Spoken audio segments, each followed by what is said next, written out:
কি লাগিয়ে দিলেন? আল্লাহ নবী কি লাগিয়ে দিলেন? হ্যাঁ, থুতু মুবারক। থুতু বলা যাবে না। রাসূল পাকের কথা যখনই বলবেন আদবের সাথে, থুতু বলা যাবে না। আল্লাহ নবী থুতু মুবারক চোখে লাগিয়ে দিয়ে চোখ ভালো। তা সাহাবা হুজুর নিয়ামত পেয়ে গেল, তাহলে আমাদের কি হলো? আমরা কবর থেকে বাঁচবো কি করে? আর একদিন একজন বসে বসে কাঁদছে। তা আল্লাহ নবী জিজ্ঞাসা করলেন, ও কাঁদছে কেন? কাঁদো কেন তুমি? চুপ করে হাঁ করে কেঁদেই যাচ্ছে। নবী পাক বারবার জিজ্ঞাসা করছে, তুমি কাঁদছো কেন? কোনো কথা বলে না, কেঁদেই যাচ্ছে। পাশ থেকে একজন বলছে, ইয়া রাসূলুল্লাহ, ও বুবা। কি বলে? যে কথা বলতে পারে না, বোবা বা হাবা। বুবা বা হাবা, আমাদের দিকে হাবাটা চলে। আবার ওই 24 পরগনা নদীয়া ওই সাইডে গেলে আবার হাবা ওরা বোঝে না, ওরা ওইদিকে বোবা বলে। এটা আমাদের ফুরফুরা শরীফ বলেন, সীতাপুরি সমস্ত এলাকায় হাবা বললে হাওয়া বলে, তাই না? যারা কথা বলতে তাদের হাবা বলে। কিন্তু ওই দিকে আমরা দেখেছি হাবা বললে ওরা বোঝে না, ওরা বলে বোবা। যাই হোক, আমরা বলি ঝাঁটা, ওরা বলে কি খ্যাংরা বলে, বলে না? এক এক জায়গায় এক এক রকম ভাষা প্রচলন আছে। তা আল্লাহ নবীকে পাঁচ থেকে সাহাবা বলে, হুজুর ও বোবা, ও কথা বলতে পারে না। তা আল্লাহ নবী ইশারা করে ডাকলেন, এদিকে এসো, কাছে নেব। কি হয়েছে বলো, কি হয়েছে বলো? সাহাবা হুজুর ইশারা করে দেখাচ্ছি, ইয়া রাসূলুল্লাহ, সবাই বসে বসে আপনার সঙ্গে কথা বলে, মন তো আমার চায় আমি একটু কথা বলবো, কিন্তু আমি যে হাবা। তো নবী বলছি, তাতে কি হয়েছে? পাশে খেজুর ছিল রাসূলের পাকে, একটা খেজুর তুলে আল্লাহর নবী গালে দিলেন। কার গালে? নবী পাক নিজের গালে দিলেন। দিয়ে খেজুরটাকে ভালো করে চিবিয়ে ভর্তা করলেন। চিবিয়ে ভর্তা করে গাল থেকে বের করে হাবা সাহাবার গালে বলে দিয়ে বললেন, বাবা খেয়ে নাও। সাহাবা হুজুর খেয়ে নিলেন। খাবার পরে আল্লাহ নবী বললে, বলো তো বাবা আল্লাহ। ইশারা বলো তো আল্লাহ। যখনই বলতে বলেছে, এই বুবা সাহাবা জাবান আল্লাহ খুলে দিয়েছে। একবার জোরে বলবেন না? কি খাওয়ালে? খেজুর। খেজুরের মধ্যে কি আছে? এই খেজুরের মধ্যে কি আছে? লালা মুবারক, থুতু মুবারক। আল্লাহ নবী থুতু মুবারকটা আমাদের জন্য কি গো? শেফা, মানে ঔষধ, তাই না? ওষুধের মধ্যে কাজ হলো তো। বুবা কথা ফুটে গেছে। আমরা কবর থেকে বাঁচবো কি করে? তারা ছিলেন নবীর কাছে, সব নিয়ে নিয়েছে। তা আমরা কি বাদ? হ্যাঁ, কথা বলবেন। আল্লাহ নবী হিজরতে যায়, সঙ্গেতে হযরতে আবু বকর। সারা রাত হাঁটার পরে হাঁটার মতো আর ক্ষমতা নাই। আল্লাহ নবীকে আবু বকর বললেন, হুজুর আর হাঁটা যাবে না, সকাল হয়ে যাবে। সকাল হয়ে গেলে ওরা আমাদেরকে দেখে ফেলবে। হুজুর চলুন যাই, যে কোনো একটা জায়গায় লুকিয়ে পড়ে। আল্লাহ নবীকে আবু বকর সঙ্গে করে নিয়ে একটা পাহাড়ের গর্তের মধ্যে লুকিয়ে পড়লেন। সকাল হয়ে গিয়েছে, নবী আমার বসে আছে, আবু বকর বসে আছে। আবু বকর বলে, হুজুর সারা রাত হাঁটার পরে অনেক আপনার কষ্ট হয়েছে, আমার কোলেতে আপনি মাথা দিয়ে শুয়ে পড়ে। আমি আবু বকর, আমি একটু হেলান দিয়ে, পাথরে হেলান দিয়ে ঘুমাবো, আমি আপনি আমার কোলে মাথা দিয়ে ঘুমান। নবী পাক আবু বকরের কোলের উপরে মাথা দিয়ে শুয়ে পড়লেন। সকাল হয়ে গিয়েছে, আলো ফুটে গিয়েছে। আবু বকর বসে বসে দেখতে পাচ্ছেন ওই গর্তের ভিতরে এত ছিদ্র গর্ত, কি করা যাবে যদি গর্তের ভিতরে কোনো পোকামাকড় বেরিয়ে আল্লাহ নবীকে কামড়ে দেয়, আমি আবু বকর কি জবাব দেব? এই বলে মনে করে নিজের পাগড়ি মোবারকটাকে ছিঁড়ে টুকরো টুকরো করে সমস্ত গর্তগুলোকে বুঝিয়েছিলেন। কাপড় শেষ, একটা গর্ত বাকি, কি করা যাবে? পায়ের গোড়ালিটা দিয়ে চেপে চুপ করে বসে আছে। গর্তেতে ছিল একটা সাপ, বেরোতে না পেরে হযরতে আবু বকরের পায়ে কামড়ে দিলেন। আবু বকরের শরীরটা বিষাক্ত হয়ে সবুজটা সবুজ হয়ে গিয়েছে, শরীরটা সবুজ হয়ে গিয়েছে। জ্বালা যন্ত্রণাতে চটপট করে নবী পাকের ঘুমটা ভেঙে গেল। ও বাবা আবু বকর, কি হয়েছে বাবা বলো। ইয়া রাসূলুল্লাহ, বললাম হুজুর আমাকে সাপে কামড়েছে। কোথায় কামড়েছে বলো। হুজুর পায়ের গোড়ালিতে। নবী আমার একটুখানি লালা মোবারক, থুতু মোবারক বের করে ওই জায়গাটায় লাগিয়ে দিলেন। হযরত আবু বকর বলেন, সঙ্গে সঙ্গে আমার আল্লাহ পাক আমার শরীরের সমস্ত জ্বালা যন্ত্রণা ঠান্ডা করে দিয়েছিলেন। কি লাগালে? লালা মোবারক। এরকম আরো অনেক নবী পাকের মুজিজা আছে না নাই, যে হাজার হাজার বলে শেষ করা যাবে না। এখানে আল্লাহর হাজী বান্দা কেউ আছেন নাকি? হজ পাকে গেছেন কেউ আছেন? কেউ নাই। তা শুনে রাখেন, আল্লাহ পাক আপনাদের সবাইকে যাবার তৌফিক দেন। সবাই বলুন আল্লাহুম্মা আমিন। কি যাবার ইচ্ছা আছে না না? সবাই বলে না ইনশাআল্লাহ। আল্লাহ পাক যখন যাবে একটা জায়গায় অবশ্যই যাবে, বদরের মাঠ। নাম শুনেছেন? মদিনা শরীফ থেকে 172 কিলোমিটার বদর। ও শুনতে 172 কিলোমিটার, 1.5 ঘন্টাও লাগে না, 1-2 ঘন্টাও লাগে না। আল্লাহ কি নিয়ামত করেছে মক্কা শরীফ, মদিনা শরীফ। রাস্তাঘাট এত সুন্দর, এত সুন্দর, অবাক হয়ে যাবে। আপনি গাড়িতে বসে আছেন না প্লেনে বসে আছেন, বুঝতেই পারবেন না, বুঝতেই পারবেন না। একবার আপনার গাড়িটা কি বলে, একবার আপ ডাউন, চুপ করে বসে থাকবেন। একটা গিলাস পানি নিয়ে যদি এইভাবে রেখে দেন, ওইভাবেই থাকবে। বললেন না 172 কিলোমিটার রাস্তা, 2 ঘন্টাও লাগবে না, চলে আসবে। আর আমাদের এখানে 172 কিলোমিটার যেতে গেলে কম করে, যত কমই হোক 5 থেকে 6 ঘন্টা লাগবে। কি লাগবে না? আমরা তো রানিং করে আমরা জানি কত সময় লাগে। তা এই বদরের মাঠে আল্লাহ নবী যখন যুদ্ধ করতে গেলেন সাহাবায়ে কেরামদেরকে, এখন এমন একটা জায়গা ভাই, পাহাড় আর বালু ছাড়া কিচ্ছু নেই। এর যে পানি খাবে পুকুর, তাও নেই। তা সাহাবায়ে কেরামদের পানি নাই, পানির সন্ধানে বেরিয়েছে, পানি পাচ্ছে না। খুঁজে খুঁজে খুঁজে খুঁজে একটা কুয়া পেয়েছে, একটা কুয়া বের করেছে।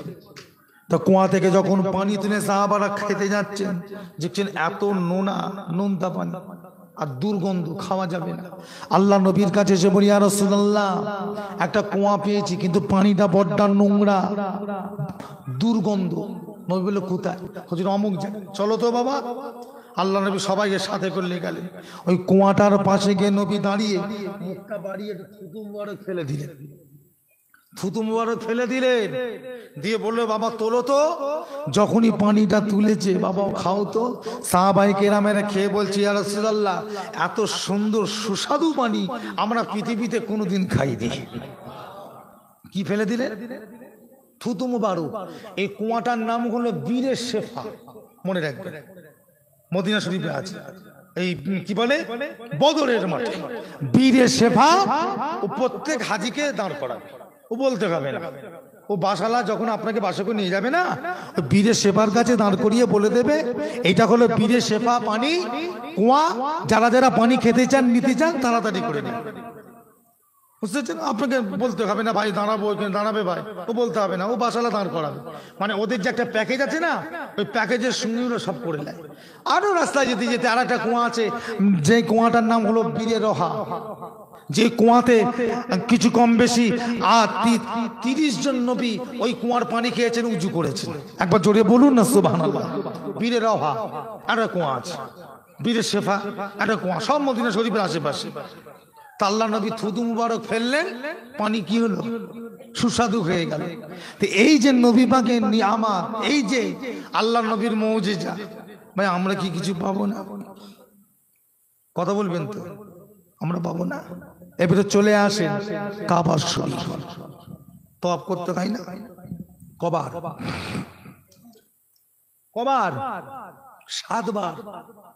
7 বার কাবা শরীফ তওয়াফ করতে হয়। আল্লাহ নবী 7 বার তওয়াফ করলেন। পাশেই আছে সাফা মারওয়া, নাম শুনেছেন না? বেশি দূর নয়, এই 2.5 থেকে 300 ফুট দূর হবে, তাও হবে না। মানে কাবা শরীফের চাতান শেষ, সাফা মারওয়া ওই যে সাহি করতে হয়, দৌড়াতে হয়, যেখানে 7 বার যে দৌড়াতে হয়। মনে করবেন না একটুখানি রাস্তা, একটুখানি নয়, একটুখানি নয়, 1/2 কিলোমিটারের ওপরে হবে। একবার দৌড়ে যাবেন 1/2 কিলোমিটারের ওপর, আর একবার দৌড়ে আসবেন 1/2 কিলোমিটারের ওপর। এইরকম করে আপনাকে 7 বার করতে হবে। মা হাজিরা যেখানে দৌড়েছিলেন ইসমাইল নবীর পানির জন্য, মনে নেই? তারপর তো আবে জমজমের কুয়া হলো, পা ঠুকলেন এসে, আগে কি করলেন? পানি পাচ্ছে না, বাচ্চা মরে যাচ্ছে, তখন মা হাজেরা মাটিতে পা মারলেন, গুড়ালি মারলেন, মারতে গুড়ালি জমিন পেটে খিচকিরিতে পানি বেরোচ্ছে। একবার জোরে বলবেন না? ওই কুয়াটাইতে কি? ওই তো আবে জমজমের কুয়া। তা আমার ভাইরা, তা আল্লাহ নবী কাবা শরীফটাকে তওয়াফ করে যাচ্ছে সাফা মারওয়া। এই যাবার পথের মাঝখানে একটা কুয়া আছে, ওই কুয়াটা আবে জমজম। আল্লাহ নবী যাবার পথে কুয়াটার পাশে দাঁড়িয়ে একজন সাহাবাকে বললেন, বাবা আমাকে তো পিপাসা পেয়েছে, একটু আমাকে পানি দাও। সাহাবা হুজুর কুয়া থেকে পানি তুলে একটা পাত্রে একটু পানি দিয়ে আল্লাহ নবীকে দিলেন। আল্লাহ নবী পানির পাত্রটা ধরেছেন, শুনবেন, পানির পাত্র ধরলেন, দাঁড়ালেন, দাঁড়িয়ে সোজা হয়ে দাঁড়ালেন। কোন দিকে? কোন দিকে? কাবার দিকে মুখ করলেন, কিবলার দিকে মুখ করে। আল্লাহ নবী পানিটা 3 বার খেলেন।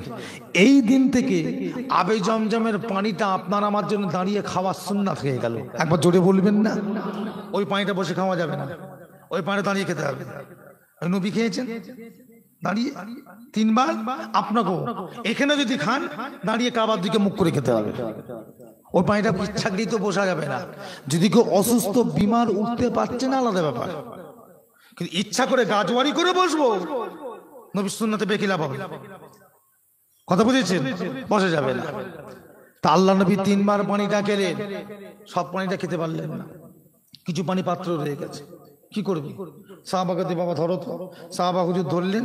আল্লাহ নবী বলে, যাও এই পানিটাকে নিয়ে গিয়ে কুয়ার মধ্যে ঢেলে দাও। সাহাবা হুজুর যে কুয়ায় ঢেলে দিয়েছে, এসে দাঁড়িয়ে দাঁড়িয়ে চিন্তা করছে, আল্লাহ নবী পাকে এঁটো পানি, ঝুটো পানি, ঝুটো একটা গ্লাসে যদি আমি পানি খাই, অর্ধেকটা খেয়েছি আর অর্ধেকটা রয়ে গেছে, আমি কি আবার জগে ঢেলে দেবো? তা কি করবো? ফেলে দেবো না? আমি তো ফেলে দেবো। তা আল্লাহ নবী অর্ধেকটা খেয়েছে আর অর্ধেক কি করলেন? কুয়ার মধ্যে ফেলে দিয়েছে। তা সাহাবা হুজুর চিন্তা করছে, আল্লাহ নবী পাকের এঁটো পানি, ঝুটো পানিটা কুয়ায় ফেললেন কেন? নিশ্চয় এর মধ্যে কিছু আছে। বলি, ইয়া রাসূলুল্লাহ আপনার ঝুটো পানিটা কুয়ায় ফেললেন কেন? আল্লাহ নবী বলে, বাবা একটা কথা মনে রেখো, আমি তো চলে যাব, কিন্তু আমার উম্মতরা কিয়ামত পর্যন্ত আমার কাছে আসবে। কি আসবে না? আমার কাছে আসবে। তাদেরকে বলে দিও, এই আবে জমজমের পানিটা যে খাবে সে যেন মনে করে আমি রাসূলুল্লাহর এঁটো ঝুটো পানি খাচ্ছি। আর জোরে বলবেন না? ওই জন্য আবে জমজমের পানিকে বলা হয় 1000 বিমার কি শেফা, অর্থাৎ 1000 রোগের ওষুধের মধ্যে আছে। আমার নবী পাকের লালা মুবারকের ওসিলায় যে খাবে, মওত ছাড়া সমস্ত রোগের ওষুধ আল্লাহ রেখেছে। কথা বুঝেছেন? মওত ছাড়া। এবার আপনি বলেন মওতের রোগ কেন হবে, ওষুধ কেন নেই? তাহলে মওত যদি না হয় তো মরবে কবে? আপনি 92, 90, 95 বছর বয়স একজন বুড়ো মারা যাচ্ছে, তাকে যাবে জমজম পানি খাওয়াচ্ছেন রোগ হয়েছে বলে। কেন? নবী বলেছে এতে ওষুধ আছে। তো 90 বছরে যদি না মরে তো মরবে কবে? কথা বলবেন তো? 90 বছরে যদি না মরে তো মরবে কবে? তা আল্লাহ নবী কি বললেন? বাবা আবে জমজমের পানিতে আল্লাহ মওত ছাড়া সমস্ত রোগের ওষুধ আল্লাহতে রেখেছে। একবার জোরে বলুন না সুবহানাল্লাহ। তাই আপনাদেরকে বলবো, অবশ্যই যাদের বাড়িতে নাই, কোন হাজী সাহেব এলেই একটা বোতল নিয়ে যাবে, বোতল নিয়ে যাবে, ভাই আমাকে একটু পানি দেন। পুরো যদি ভর্তি করে না দেয়, অর্ধেক যদি না দেয়, 1 ছিপিও দেন, 1 ছিপি দেন, ওইটা গেনে পানি, ভালো পানি মিশিয়ে রেখে দেবেন। দায়ী বিপদ, অসুখ বিসুখ যাই হোক, রাত বিরতে ওই পানিটা খাওয়াবেন। দাওয়া দুয়া দুটি করতে হয়। কি গো? দাওয়া মানে ওষুধ, আর দোয়া মানে কি? কথা বুঝেছেন? দাওয়া দোয়া দুটি করতে হয়, আল্লাহ দরবারে কবুল হয়। আর জোরে বলুন না সুবহানাল্লাহ। দুটি করতে হবে। তা আল্লাহ নবী যখনই কথাটা বললেন, সাহাবা হুজুর সব চুপ করে গেলেন। কিন্তু আমি যে এত কিছু কথা আপনাদের বলছি, এখনই কিন্তু আপনারা খুঁজে পেলেন না যে আমরা কবর থেকে বাঁচবো কি করে। ও লাইনটা কিন্তু আপনারা এখনো কেউ খুঁজে পাননি। কি করে বাঁচবে?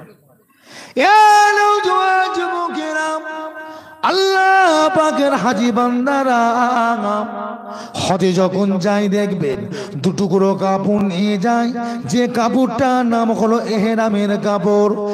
এক টুকরা কাপড় সে লুঙ্গির মতো ভালো করে পরে নেয়, আর এক টুকরো কাপড় চাদরের মতো গায়ে দেয়। হজ হয়ে গেলে ওই কাপড়টা ফেলে দিয়ে আসে না, সঙ্গে নিয়ে চলে আসে। কি করে? কাপড় ফেলে দিয়ে আসে, তাহলে নিয়ে আসে, নিয়ে এসে কি করে? দিয়ে দেয়, ব্যবহার করে। তাহলে কি করে? ও আল্লাহ পাকের হাজী বান্দারা হজ হয়ে গেলে কাপড়টাকে নিয়ে ওই আবে জমজমের পানিতে ভালো করে ধুয়ে নেয়, পরিষ্কার করে ভালো করে পরিষ্কার করে রেখে বাড়িতে বিবি বাচ্চাটাতে তুলে বলে দেয়, যত্ন করে রেখে দাও, আমি যখন মারা যাব এই কাপড়টাকে আমাকে কাফন করে দেবে। এই কথাটা কেন হাজী সাহেবরা বলে জানেন? হাজী সাহেবদের মনে বিশ্বাস, আম্মা জান খাদিজা বলে গিয়েছি, ইয়া রাসূলুল্লাহ আপনার জুব্বা যদি আমার শরীরে থাকে, ওই জুব্বা অবস্থাতে আমার কবরে আযাব হবে না। নবী পাক বললেন, খাদিজা ওই জুব্বাতে কি এমন আছে তোমার কবরে আযাব আল্লাহ পাক মাফ করে দেবে?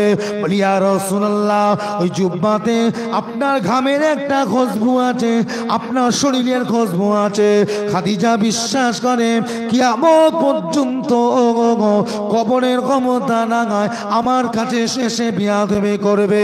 তা হাজী সাহেবদের মনে বিশ্বাস, ওই পানিতে আমার রাসূলুল্লাহ লালা মুবারকের খুশবু, থুতু মুবারকের খুশবু আছে। ওই কাপড়টা যদি ওই পানিতে ধুয়ে এনে কাফন করে যদি কবরে যাওয়া যায়, আমার নবী পাকের লালা মুবারকের ওসিলায়, থুতু মুবারকের ওসিলায় আল্লাহ পাক কিয়ামত পর্যন্ত আমারও কবরের আযাব মাফ করে দেবে। পেয়ে গেছেন তো? কবর থেকে বাঁচার উপায় পেয়েছেন তো?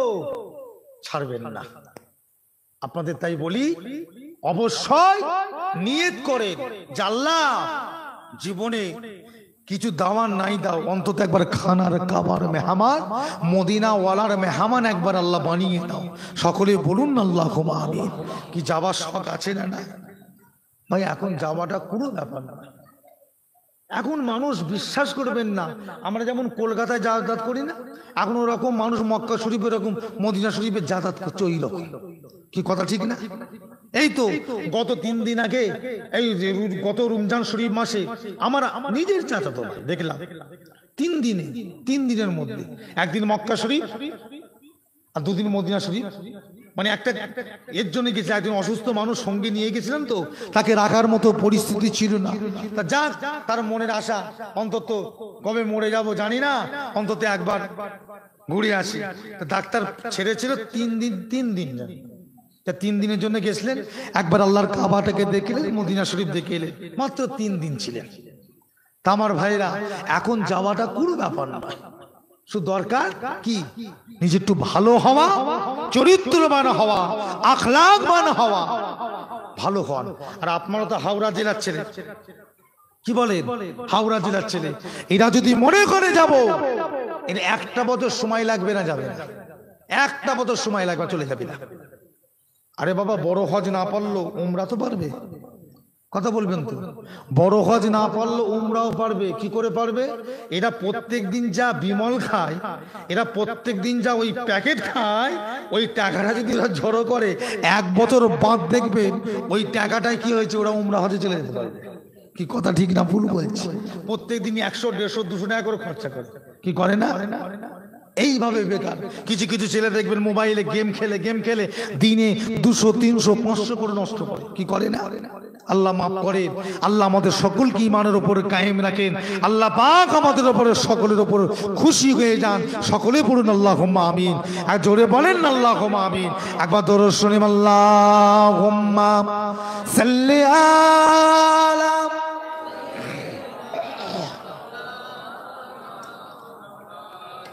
ওয়ালা আলি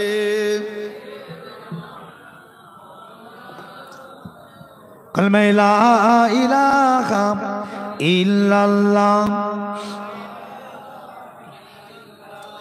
লা ইলাহা ইল্লাল্লাহ। আমার ভাই জানেরা সবাই একটু ওঠেন তো, নবীর উপর সালাম পড়ি, অনেকক্ষণ বসে আছে, একটু ওঠেন সবার নবীর উপর সালাম পড়ি। ইয়া নবী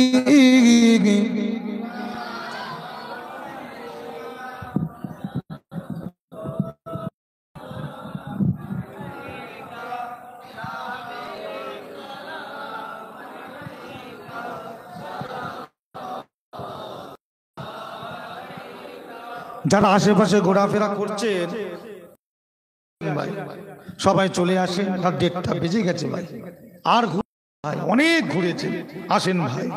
প্রত্যেকের বাপ দাদুরা, মাই মুরব্বীরা, আব্বা যান, দাদা যান, আম্মা যান, দাদি যান, নানা যান, নানি জানেরা কবরের মধ্যে শুয়ে আছে।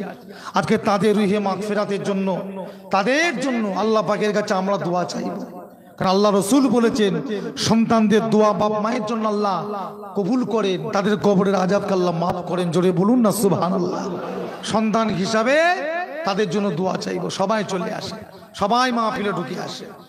তালাল বাদরু আলাইনা মিন সানিন ইয়াতিন বিদা আলাইনা মাদা লিল্লাহ হেদাই ইয়া নবী ইয়া রাসূল ইয়া হাবিব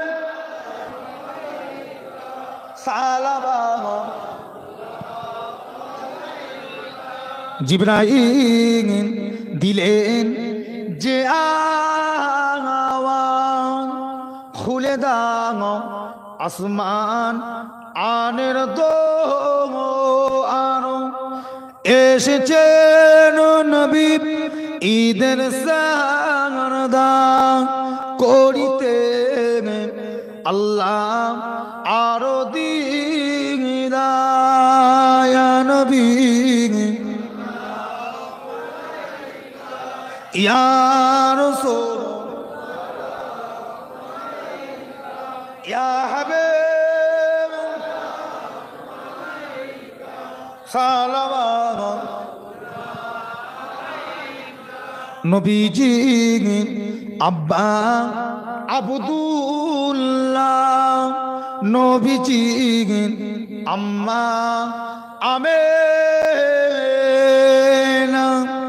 নবীজির দুধমা হালিমা, নবীজি রওজা সোনার মদিনা ইয়া নবী ইয়া রাসূল ইয়া হাবিব সালাওয়াতুল্লাহ। সকলে বসেন। মালাগাল উলা বিকামালিগি কশবাতু জা বিজামালি হাসানাতু জামিকু সালিগি সাল্লু আলাইহি ওয়া আলিহি আল্লাহুম্মা সাল্লি আলা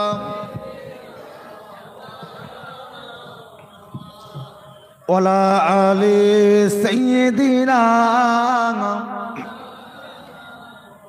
আমার ভাই জানেরা, আমার বাবাজিরা, মুরব্বীরা, আমাদের ছেলেরা, যুবকেরা, আল্লাহ পাক আপনার আমাদের সকলের বড় নিয়ামত আল্লাহ আপনাকে আমাকে করেছেন, বড় নসিবানা করেছেন যে আল্লাহ পাক আপনাকে আমাকে আখিরি জামানার নবীর উম্মাত হিসাবে আল্লাহ কবুল করেছেন। একবার সকলে জোরে বলুন আলহামদুলিল্লাহ। একবার জোরে বলা যাবে না?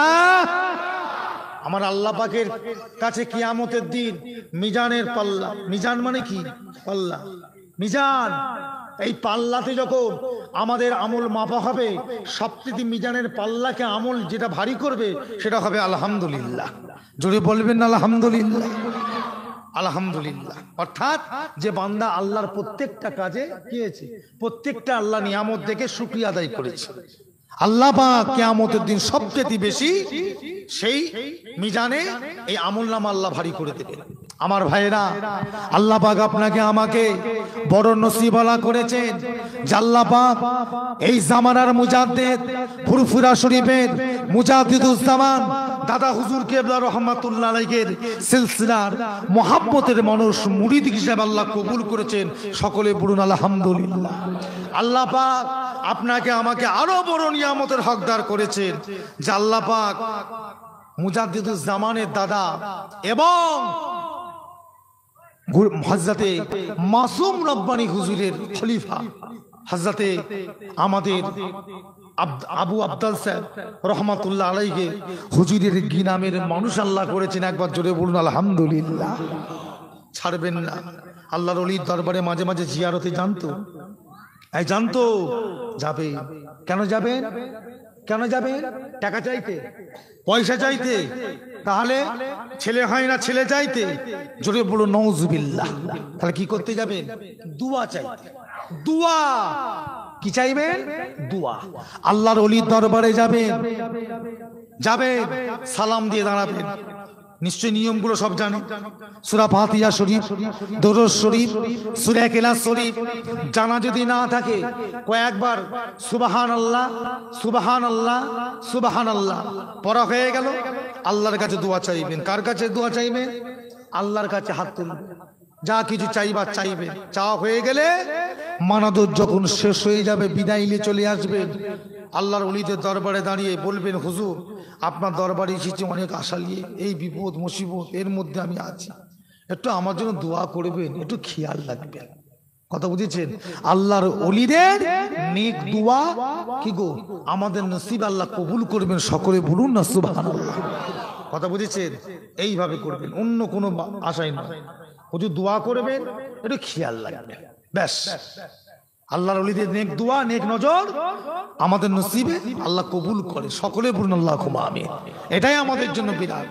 খুব বুঝে শুয়ে চলবে, সিলসিলার উপরে কায়েম থাকবেন, মুজাদ্দিদুজ জামানের সিলসিলার উপরে মজবুতি থাকবেন। যেহেতু আপনারা গ্রামের মানুষ, আপনাদের বলা লাগে না, তবুও বলতে বাধ্য।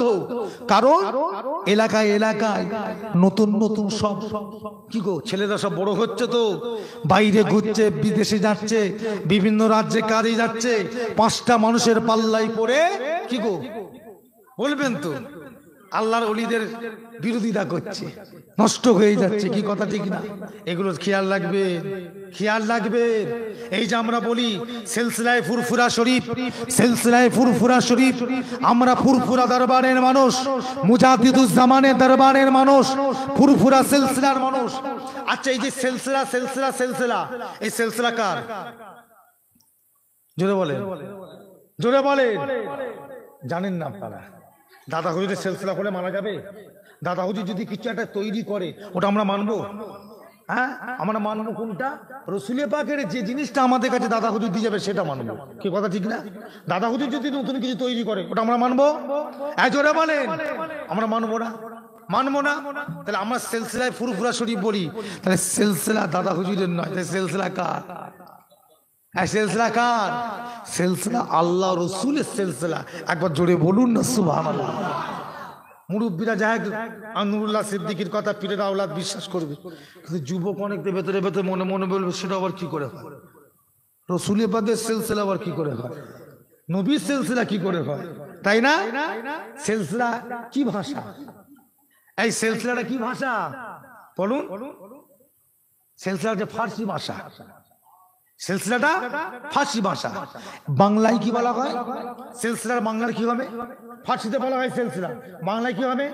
চেন হবে, চেন বা শিকল বা সিঁড়ি বা একটার পর একটা বা পরস্পর বা পরম্পরা। যে করা বলি যে সবার সঙ্গে সবার মিল আছে না নাই? আমি যে করা বললাম সবার সঙ্গে সবার মিল আছে না নাই? বাংলাতে সিলসিলার এতগুলো মানে নেওয়া হয়। সিলসিলা কার? সিলসিলা আল্লাহ রসুলের সিলসিলা। কিভাবে এলো, আমাদের কাছে এলো কিভাবে, চলে আসে, সেটাই আমাদের জানা দরকার। আজকে আপনাদের এই কোতলপুর বাহানা, এই কোতলপুর গ্রামে এত আলো, এত লাইট, এত কিছু চলছে। হাগো বলুন তো, কারেন্টটা কি আপনার গ্রামে তৈরি হয়? এই যে আলো জ্বলছে, কারেন্টটা কি আপনার গ্রামে তৈরি হয়? তাহলে কারেন্টটা তৈরি হয় কোথা? মেদিনীপুর কোলাঘাটে। জ্বলছে কোথা? বাহানা কোতলপুরে। আর হচ্ছে কোথা? হচ্ছে কোথা? মেদিনীপুর কোলাঘাটে। তা কারেন্টটা কি উড়ে উড়ে এলো? না। কিভাবে এলো? সিলসিলার মাধ্যমে। সিলসিলা কারেন্টের আবার কিছু সিলসিলা। এই খুঁটিটার যে আলো জ্বলছে, এই খুঁটিটার আলো জ্বলার এর কাছে পৌঁছালো কে? কারেন্টটা যে জ্বালাচ্ছে, এই খুঁটি পৌঁছেছে। এই খুঁটিটাকে আলো জ্বলছে, এর কাছে আলো পৌঁছালো কে? পরের খুঁটি পাঠিয়েছে, তারপরের খুঁটি পাঠিয়েছে, তারপরের খুঁটি পাঠিয়েছে। এই রকম এক একটা খুঁটিতে বা পোস্টে হাত দিতে দিতে চলে যান, দেখবেন আপনি সোজা এই মেদিনীপুর কোলাঘাট পাওয়ার হাউসে পৌঁছে গেছেন। এ বাহানা কোতলপুরের মানুষ আজকে বড় বড় কথা বলে, সোশ্যাল মিডিয়ায় বিভিন্ন বক্তাদের ওর শুনে আজকে আমাদের সমাজের কিছু যুবক আল্লাহর ওলিদের বিরোধিতা করে। তবে জেনে রাখা দরকার, বাংলার জমিনে ফুরফুরার মুজাদ্দিদুজ্জামানের ওসিলায় এই বাংলার কোটি কোটি মানুষকে আল্লাহ হিদায়াতের পথ দেখিয়েছে। একবার জোরে বলা যাবে না? কি কথা ঠিক না ভুল বললাম? ছিল কি, ছিল কি বাংলায়? সব তো ধুতি পরে ঘুরতো, ধুতি পরে ঘুরতো। আজও গ্রামে অনেক মানুষ আছে মুসলমান, বুড়ো বুড়ো দেখবেন ধুতি পরে ঘুরে। আমার নিজের চোখে আমি দেখেছি। এখন আমাদের গ্রামে একটা দুটো আছে, এখনো স্কুলে মাস্টারি করে, ধুতি পরে দেখি কাঁধে ব্যাগ নিয়ে যাচ্ছে মুসলমান, ধুতি পরে ঘুরতো। যে হ্যাঁ, ইতিহাস সাহিত্য কেটে রাখেন, ইতিহাসগুলো কেটে রাখেন। আগে মানুষের পোশাকই ছিল, প্রত্যেকটা মানুষের পোশাকই ছিল ধুতি পাঞ্জাবি। ধুতি পাঞ্জাবি বাংলায়, সে হিন্দু হোক মুসলমান হোক যে কোনো ধর্মের হোক। শোনেন, মুজাদ্দিদুজ্জামান যখন বাংলার বুকে আল্লাহ পাঠালেন, এই পরিস্থিতি দেখে প্রত্যেকটা মুসলমানের বাড়িতে বাড়িতে গ্রামে গ্রামে গিয়ে চিৎকার করে বলেছিলে, বাংলার মুসলমান তোমরা ধুতি খোলো, ধুতি বন্ধ করো, কারণ এটা আমাদের পোশাক নয়। আমাদের পোশাক হয় লুঙ্গি বা পায়জামা পরো, হয় লুঙ্গি পরো না পাজামা পরো। প্রত্যেকটা মুসলমানকে ধুতি খুলে লুঙ্গি বা পাজামা পরা এই ফুরফুরা মুজাদ্দিদুজ্জামান শিখিয়েছে। একবার জোরে বলা যাবে না? শোনেন, মুজাদ্দিদুজ্জামান তিনি বাংলার বুকে যখন এলেন, মুসলমান নাম লিখতে জানতো না। নাম আজও যদি কারোর বাড়িতে পুরাতন দলিল থাকে বা পুরাতন পর্চা থাকে, আপনার দাদা আপনার পরদাদারা কিভাবে নাম লিখে সই করেছে দলিলে দেখে, দেখে যান, একবার দেখে যান, দলিলগুলো বের করুন, দেখেন, দেখবেন আপনার পরদাদা আপনার দাদারা তারা যখন নাম লিখে সই করেছে দলিলে, বিক্রি করেছে বা কিনেছে, তার নাম লিখার আগে সিরি আব্দুর রহমান লিখেছে, সিরি আব্দুর রহিম, সিরি আব্দুল খালেক, সিরি আব্দুল মালিক।